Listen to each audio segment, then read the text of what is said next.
Someone take me to Lagos. Someone get me to Lagos town. Someone take me to Lagos. Woo! Someone get me to Lagos. Young food tires screeching. Okada rider bleeding. Area boy, stand by watching another scene in Lagos. There's a bus packed full to bursting, with bus slow lines unending. Repent or die! Someone screaming on the bus to Lagos. Yeah. Mosquito sirens are wailing. Woo! On my blood they're feeding. Yeah. Generator noise never ceases. Sleepless nights in Lagos. Woo! Better watch your back, hold your nerve. Them they come, they gonna stop and search you for a buck. Come out for car, chop and quench, buku and laugh. Chase those dreams, don't you fuss. Better climb that bridge to beat that rush. Go slow time, stare and stare, but don't you touch her. Talk the talk, swagger your strutter. Oh, here in Lagos town, the twilight calls to prayer. Holy on my soul, so soothing. Holy, count me worthy, make me strong to last yet another day in Lagos. My sister's broke and scheming. Their big fat nyashes swinging. The Gucci bag needs filling. She's breaking hearts in Lagos. Woo! Big man standing tall and oppressing on the streets of Lagos. Yes, he is. Holy rollers preaching and singing on the streets of Lagos. Whoa, whoa, whoa. Everybody's hustling to survive. Yet another day in Lagos.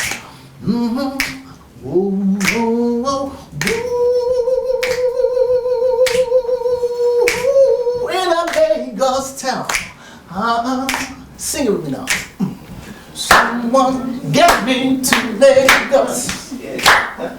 Someone take me to Lagos. Oh, yeah. Someone get me to Lagos.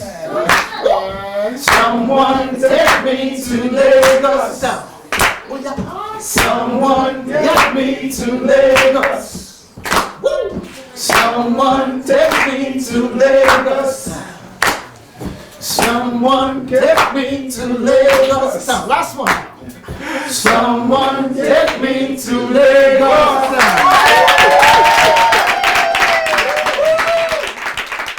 So in Open City and in this book, right, there's a sense that the city is as much a character as, let's say, the main character. So not just as a place, but, you know, because you really bring out the personality of Lagos.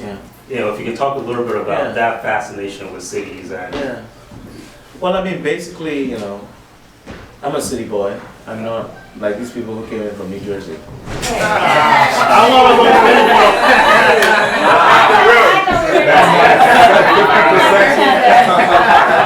Sorry, you should have said Princeton.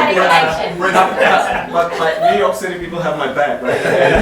There's an experience of the city of city life that, of course, I mean, people in Jersey and people in the outskirts of a city, and because a city is its entire ecosystem, but it's a different way of organizing human society, extremely complex, and for me as a creative person, very interesting. And somehow, I mean, I didn't sit down and say, oh, when I start writing, I'm going to be a writer of cities. But I'm working on my third book, which is about a city. I'm going back and writing about Lagos, non-fiction book. There's a way in which your work will show you who you are. Yeah.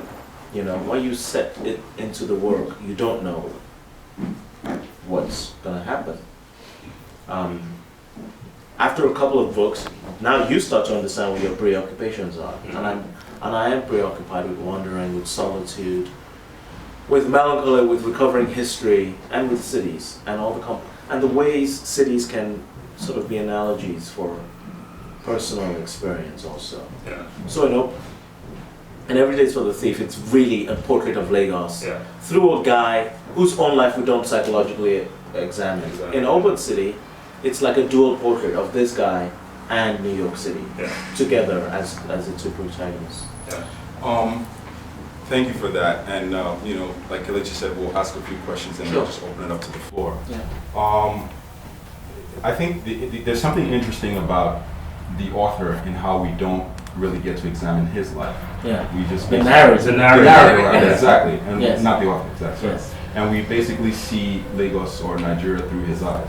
Yeah. The question I have is, there is a specific line.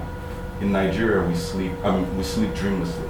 Yes. That to me struck as probably the most powerful phrase in that book. Can you explain what you meant by that? I mean, Or what the when you're doing narrative, that's a fictional narrative, but that is also something that's strongly expressing opinions, political views, and all of that. There's always sort of this question, because I mean, author narrative, where does the author's own view start? Where do the narratives end? And that kind of thing. And I certainly would say that, for sure, not everything this narrative thinks or feels or allows himself to feel are the same as mine. Yeah. And in fact, part of the reason of making it fictional is to explore what one particular cranky narrator what story that person can tell. Because if it was just me, Cranky, I would probably tend to like soften it and like shape the edges in a particular way. And I just wanted him to put it out there, to be raw. Yeah. But that particular line might be one of the places where his view and mine definitely have an overlap. Okay. You know, Nigeria is quite tough to think about. You know, what's going on in that space? I mean, it's been in the news in the past week with these girls who were abducted. Nigeria really is one of those places you look at it like, what the fuck is going on? Like, you know that our military budget is like $2 billion.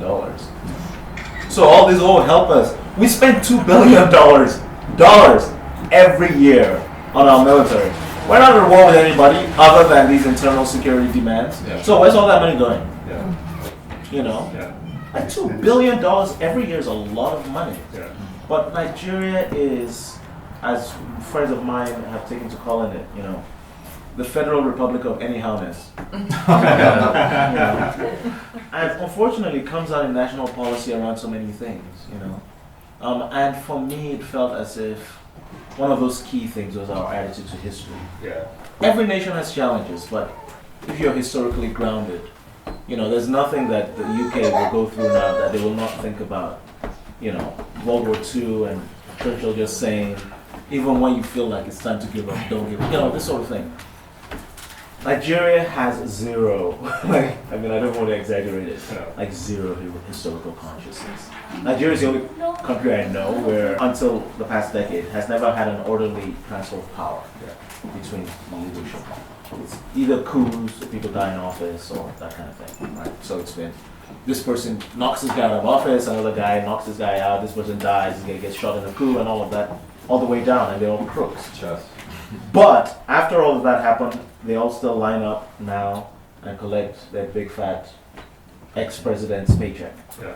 Every single one of them, Shagari, Abdul Salam, Gowon, Obasanjo, like all the living ones, Babangida, I mean all of them. All of them, yeah. Both you and the guy who took, you know, office from you in a coup, and the guy who took over from that guy, all of you line up, and you like stand up there and you say you're fathers of the nation. No history, no imagination, nothing. Yeah.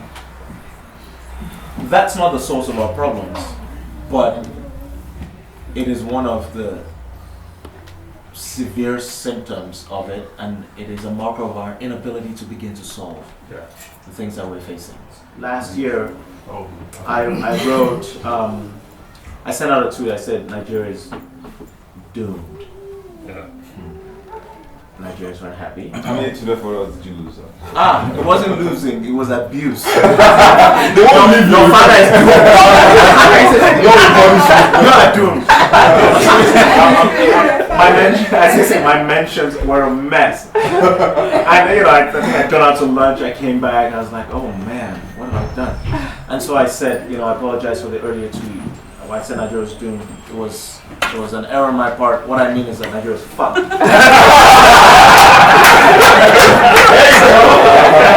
There you go. Anyway, so we tangled with that.